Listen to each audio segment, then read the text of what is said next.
400-র উপরে মানুষ মারা গেছে। মনে হয় না এই যে ইরানের যুদ্ধে এত মানুষ মারা গেছে। এক একটা ভয়ঙ্কর অ্যাক্সিডেন্ট। বাসের অ্যাক্সিডেন্টটা আপনি চিন্তা করতে পারেন? বাংলাদেশে বেশিরভাগই তো ব্রিজ হয়ে গেছে। এরকম একটা খোলা ড্রাইভার, আমি তার ভুল মনে করি যে সে ভুল করছে, কিন্তু এরকম একটা ওপেন ফেরি দেওয়ার কি দরকার ছিল?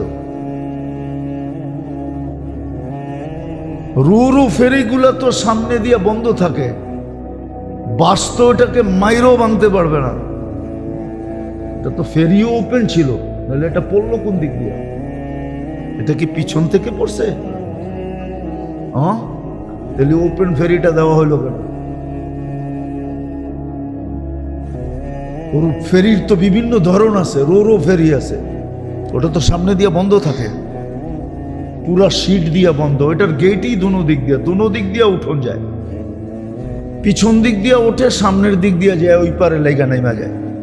ওই ফেরি দিল না কেন? ফেরির কি অভাব? বেশিরভাগই তো বাংলাদেশে ব্রিজ হয়ে গেছে। পদ্মায়ও তো শত ফেরি ছিল, পদ্মায় তো এখন ফেরি নাই। সব ফেরি তো দৌলত দিয়ে গেছে, ওই ফেরিটা কেন দেওয়া হলো? তাও ঈদের দিন, ঈদের সময়। আমি কারোর উপরে অভিযোগ করতেছি না, যেটা বুঝাইতেছিলাম বোঝেন ভালো মতে, কাজে দিবে। আল্লাহ সুযোগ দিবে, আপনি ব্যবহার করবেন না, এটার কোনো রিয়াকশন হবে না, এটা হতেই পারে না। সমস্ত ওষুধেরই যদি সাইড এফেক্ট থাকে, নাম হইল কি? কি নাম? ওষুধ। কি নাম? কি মেডিসিন? কি বাংলা তো নাও বুঝতে পারেন, ইংরেজি বোঝেন, ঠিক না? নাম কি? ওটার আবার সাইড এফেক্ট, তাহলে ওটা মেডিসিন হলো কি করে? আপনি আমার ডাক্তার যুক্তি দিয়ে বোঝাক। নাম কি? মেডিসিন। কি ওটার আবার সাইড এফেক্ট? আমাকে যুক্তি দিয়ে বুঝিয়েবেন, তর্ক সর্ক না। আমি তর্কে বিশ্বাসী না, আমি যুক্তিতে বিশ্বাসী। বলেন যেটার নাম মেডিসিন, ডিকশনারি মেডিসিনের অর্থ কি বলে? ওটার ভিতরে আবার সাইড এফেক্ট হয় কি করে? যদি মেডিসিনে ডাক্তার বলে সব মেডিসিনে সাইড এফেক্ট আছে, ডাক্তাররা তো আমার কথা মানবো না। আমি তো দুনিয়া ঘুরি। আমেরিকান এক ডাক্তার চিনি আমি, ও খ্রিস্টান। ও বলছে একদিন আসবে ওষুধ আমাদের জীবনে কাজ করবে না। তো জিজ্ঞেস করা হয়েছে কেন? এত কেমিক্যাল আমাদেরকে খাওয়ানো হইতেছে, একদিন কেমিক্যাল শরীরে যেতে যেতে যেতে যেতে বডি আর ওষুধ কাজ করা ছেড়া দিবে। একটা প্রমাণ দেখাইতে পারি আপনাকে। আগে গ্যাস্ট্রিক হইলে অ্যান্টাসিড দিলেই চলতো, ঠিক না? এখন ওমিপ্লাজল। তারপরে ডাক্তার হাসে আর লেখে কি জানেন? এটা লেটেস্ট। কি মানে? কি এটা বিলকুল আপডেট আসছে, এটা বড় উন্নত। ওরা যদি জিগাই আগের অনুন্নতটায় কাজ করতো, এখন উন্নতের দরকার কি? অনুন্নত যদি কাজ করে তো উন্নতের দরকার কি? কেননা ডাক্তারও জানে কেমিক্যাল এতটুক খাইছে, আগেরটা আর কাজ করার ক্ষমতা শরীরে নাই, এখন আরো পাওয়ারফুলটা দিতে হবে যাতে কাজ করে। তো ওই আমেরিকান ডাক্তারের কথাই ঠিক, একদিন কেমিক্যাল খাইতে খাইতে খাইতে আর শরীরে কোনো ওষুধ কাজ করবে না, কাজ করবে না। ওর কথায় যুক্তি আছে, ওর কথা আমি মাইনা নিছি। আজ থেকে না, আরো 10 বছর আগে ওর সাথে আমার দেখা হয়েছে। 2016-র দশকের কথা বলতেছি আমি, এখন 26 চলতেছে। ওর এই টপিকসটা আমার কাছে ভালো লাগছে। ও আমেরিকান, ও নিউ ইয়র্কে থাকে, ও ভালো ডাক্তার, শুধু ভালো না, প্রফেসর। ও খ্রিস্টান, মুসলমান না। বড়র যুক্তিটা আমার মাথায় ওই দিনই বসে গেছে, যেদিন আমি শুনছি যে না, হ্যাঁ, কথার ভিতরে যুক্তি আছে। তো যদি ওষুধের সাইড এফেক্ট থাকতে পারে, তো আল্লাহ সুযোগ দিবে, আপনি ব্যবহার করবেন না, কোনো সাইড এফেক্ট নাই। রমজান করলেন না, এখন 6 রোজা আসছে। এতটি কথা বলতে হইল এইটা বুঝানোর জন্য।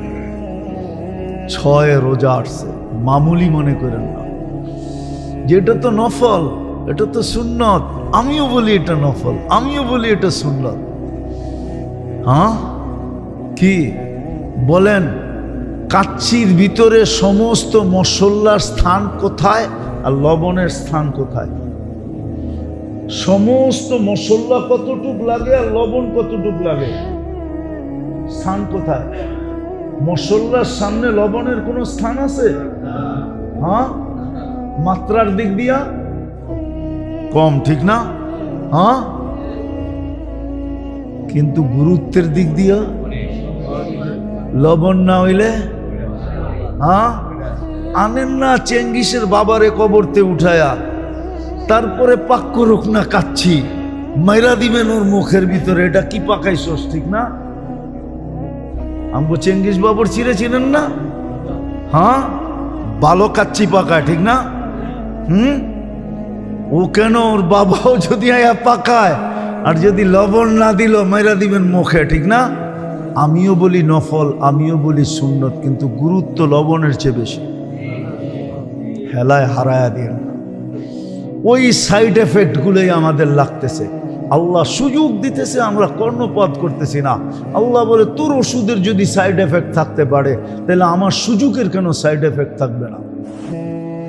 জানি না বুঝাইতে পারছি কিনা, পারি না। এই জন্য নিজেরাও রাখেন, ঘরওয়ালাদেরকেও রাখান, একটা পরিবেশ তৈরি করেন। একটা মাস সুযোগ দিছেন, একাধারে রাখা কোনো জরুরি না। অনেকে তো রাখে, একাধারে রাখে, রাখতে পারলে ভালো। একাধারে না রাখলেও আপনি গ্যাপ দিয়ে রাখেন, 2 দিন 3 দিন গ্যাপ দিয়া রাখেন, বরং এটা উত্তম, গ্যাপ দিয়া রাখা। গ্যাপ দিয়া রাখা উত্তম বলে ওলামায়ে কেরাম। এই জন্য গ্যাপ দিয়ে রাখেন, সুযোগটা কাজে লাগাবেন তো? ঘরওয়ালাদেরকেও বলেন, পরিবেশের মানুষগুলাকেও বলেন, নইলে বড় সাইড এফেক্ট হইতে পারে, হইতে শুরু হয়ে গেছে সাইড এফেক্ট। নাহলে মুসলমানের উপরে হবে এই নির্যাতন। আল্লাহ মানুষকে যতটুকু ভালোবাসেন,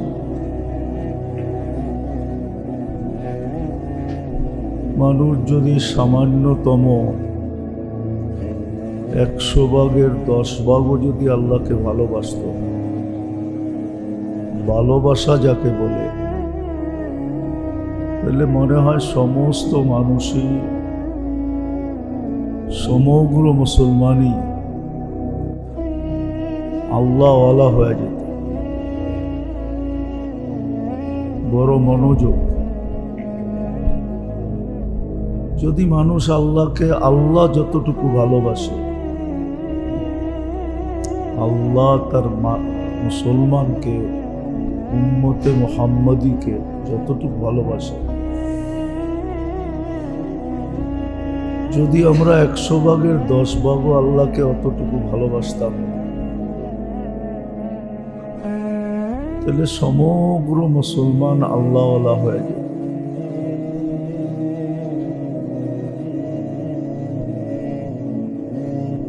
আর আল্লাহ ভালোবাসে, এটার প্রমাণ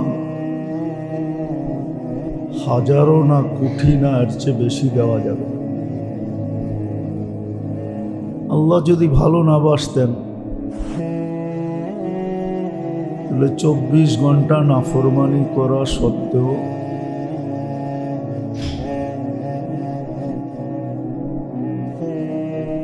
আল্লাহ কাউকে টিকা থাকতে দিতেন না, অর্থাৎ বাঁচা থাকতে দিতেন না। মানুষই যখন সামান্য বিরোধিতার কারণে, বিরোধের কারণে, সামান্য মত পার্থক্যতার কারণে, সামান্য একটু কথা কাটাকাটির কারণে, সামান্য একটু আপোষে টুংটাং হওয়ার কারণে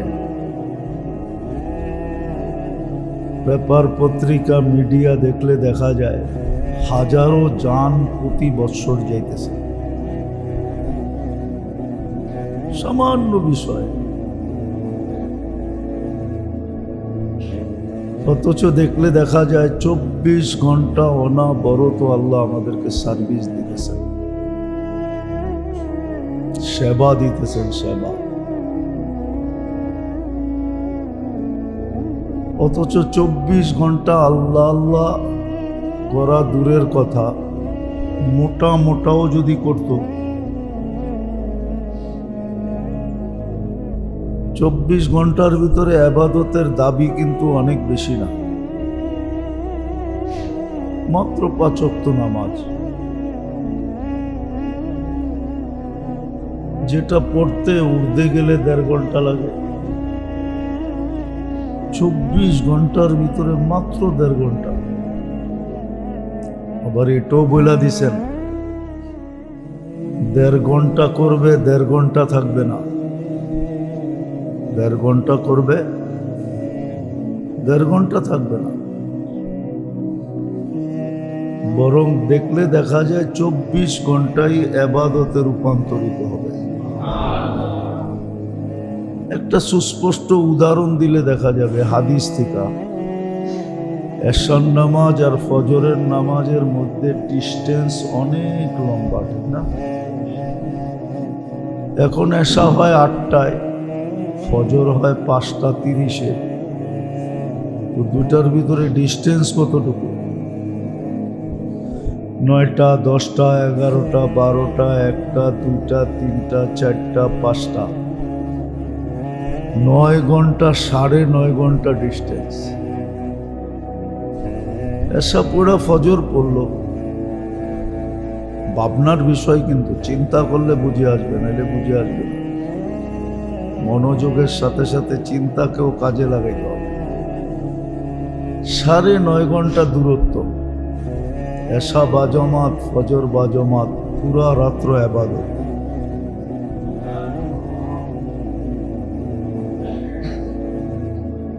এটা হাদিসের কথা।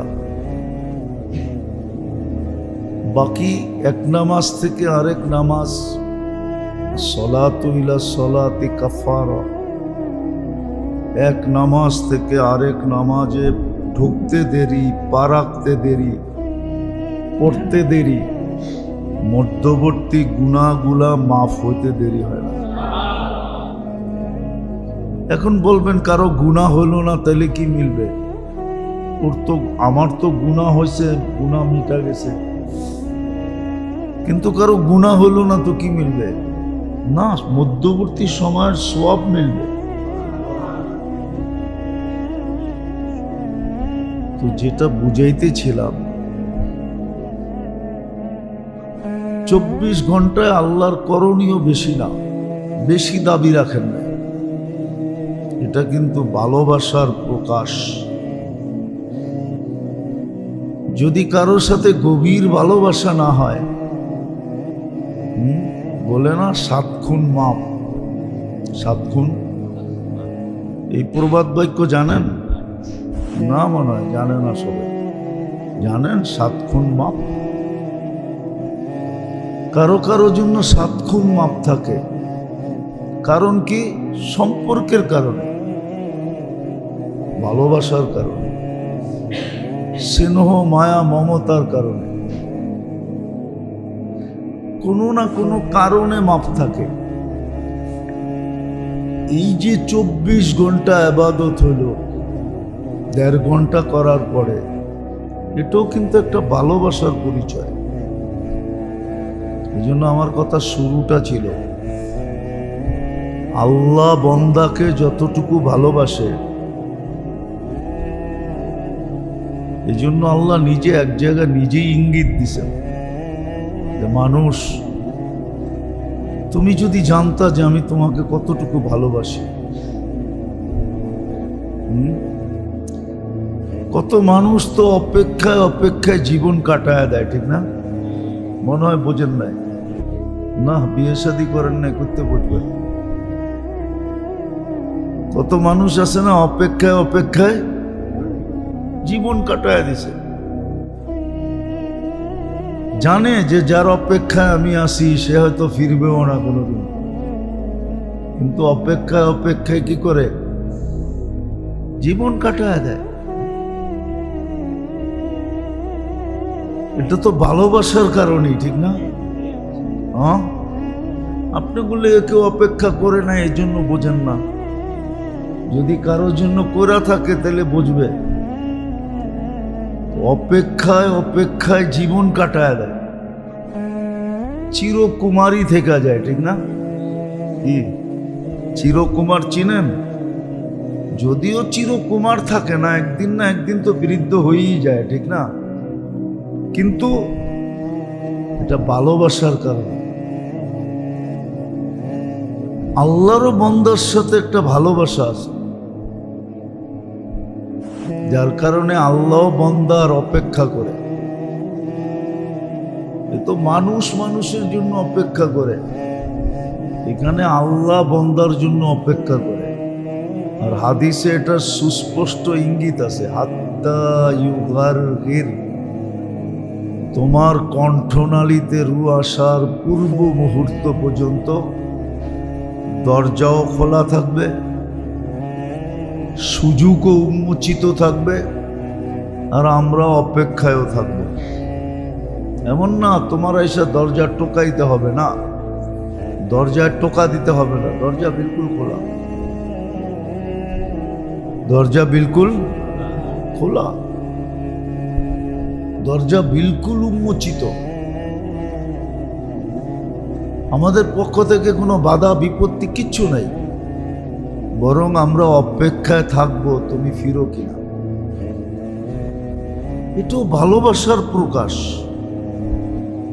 আল্লাহ যতটুক বান্দাকে ভালোবাসে, যদি 10 ভাগও বাসত, যদিও কোরআনে আছে, কোরআনে যদিও সুস্পষ্ট আছে যে সব কিছুর থেকে আল্লাহকে সবচেয়ে বেশি ভালোবাসো, আসাদ্দু হুব্বান লিল্লাহ, যদি কোরআনে এই শব্দটা আছে, কিন্তু আমি প্রেক্ষাপট হিসাবে বললাম যদি 100 ভাগের 10 ভাগও ভালোবাসত তাহলে সব আল্লাহর ওলি হয়ে যেত। আর ওলি হইলে লাভটা কি হইতো?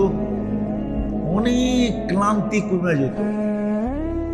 আজকে আমাদের যে ক্লান্তি, জীবনের জন্য আমাদের একটা ক্লান্তি চলতেছে, জীবনের জন্য, যেটাকে আমরা বলি জীবন যুদ্ধ, যেটাকে আমরা যুদ্ধ হিসাবে বলি না, জীবন যুদ্ধে অনেক ক্লান্ত।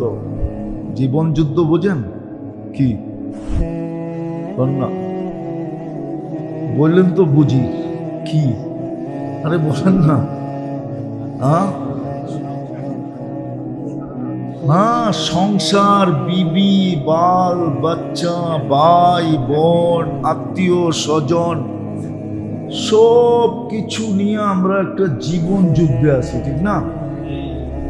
অথচ ওলি হইলে লাভ হইতো কি? কোরআন বলে ওয়াহুয়া ইয়াতাওয়াল্লা সালিহিন,